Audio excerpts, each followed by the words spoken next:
2 years after its creation, and Operation Vulindlela is aiming to fast-track the implementation of policy reforms and removing obstacles in its path. It seems to be making strides in tech too, including the successful completion of the long-awaited spectrum auction process, the introduction of the e-visa system, and the drive towards renewable energy. Rudi Dicks is the head of project management in the Presidency. Rudi, thank you very much for your time and welcome. As the President said, the economy cannot function or grow without sufficient networks and cooperation, in a competitive network industries like electricity, water, transport and communications. So if we stay with that analogy, how are you blasting through the blood clots, which are the red tape that blocks everything up? Yeah, I like the way you put it. Absolutely, we would have to blast through the blood clots, and this is exactly why the President has established Operation Vulindlela. And remember, this is a partnership between ourselves and National Treasury, so the centre of government trying to unblock a number of these interventions so that ultimately we can get significant growth going, we can get investment going by the private sector, and of course, most importantly, the consequences of that is employment. So our approach and methodology has been to identify a number of critical reforms that would have significant impact on the economy, to work with a number of different departments, as you've expressed in mind, the DCDT and the issues around spectrum, which is an important milestone of auctioning the spectrum. And of course, the consequences of that is that we expect billions of rands of investment by the big telcos, private sector participation in the energy space. These are important reforms, and we work with departments to ensure we do get these reforms implemented so that it creates certainty, it allows for investment and for growth to happen. So just a reminder, I mean, it's 2 years on, so it's fairly new, and there are some criticisms which we'll get to in just a moment, but the fact is you've started to create some traction. You seem to be moving in the right direction. For people who are not quite sure what your mandate is, I mean, I've explained it briefly in the beginning and you've alluded to it some more, but just share with the public the key areas that you are focusing on. You did release a report that shared some of the progress in some of those areas, so maybe just share that with our viewing public as well. Absolutely. So the mandate is quite clear. The mandate is given, of course, by Cabinet and the President to deal with it.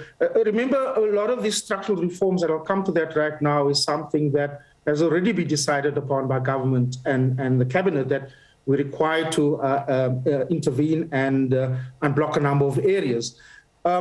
What's important for Operation Vulindlela is that we've not taken a whole long list of priorities because, as you know, prioritization is very, very important if you want to see the impact. What we've done is to look at 5 key areas, and that relates to water and water use license and the establishment of a particular agency in relation to that. We looked at telecommunication and spectrum auction. That has been a key focus of us in the last 18 months. We looked at rail and ports, and important, this is quite critical for us, of getting our goods to market and to the export space. That's been an important area. We looked at energy. As you know, the energy constrained environment that we face, including the important restructuring of Eskom, has been quite a critical area of Operation Vulindlela. And then fifthly, we focus on the area of visa and skills, critical skills. So the visa regime itself and the critical skills environment is important because, as we know, the importation of high skills that are not necessarily accessible locally are important for economic growth, and we're able to attract other people to be able to get employed as a result of this high skills that are not available. That's the mandate and the focus right now. We are considering the expansion of that mandate beyond into other areas. That is being discussed and being finalized.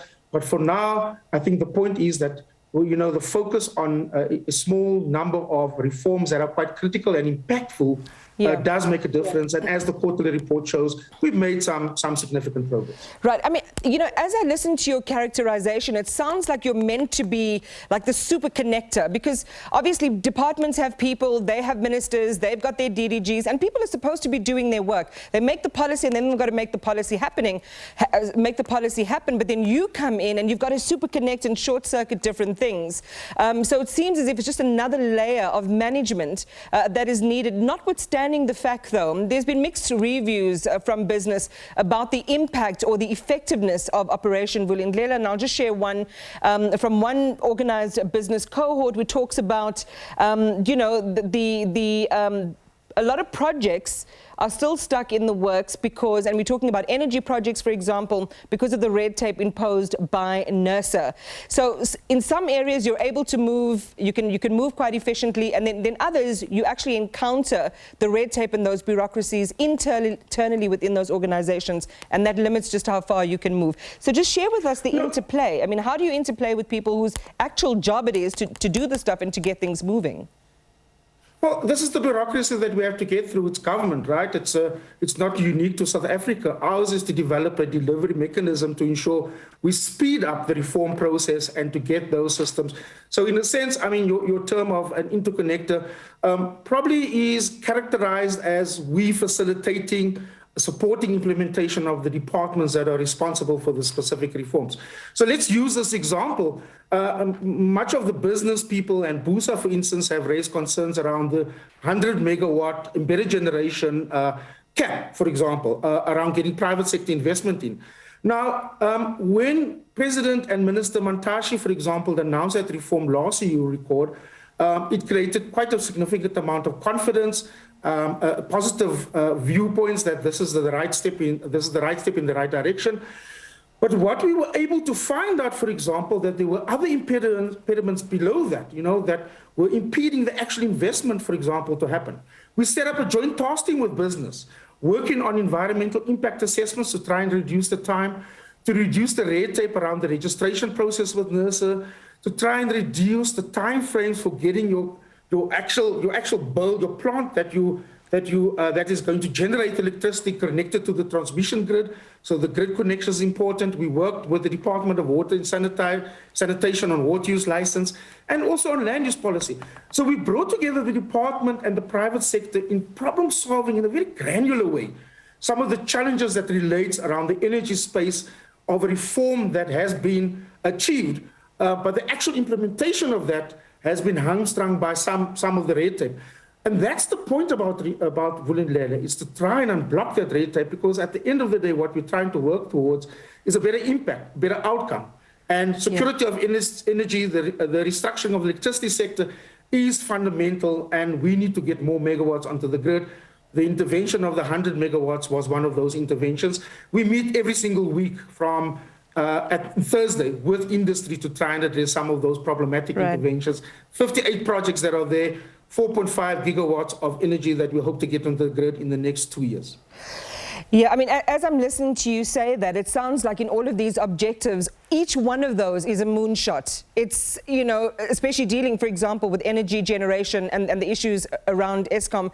It is early days, in a sense, when you think of the scope of what you have to do. So we'll be watching closely. But thank you for the update, Rudi Dicks. We appreciate your time.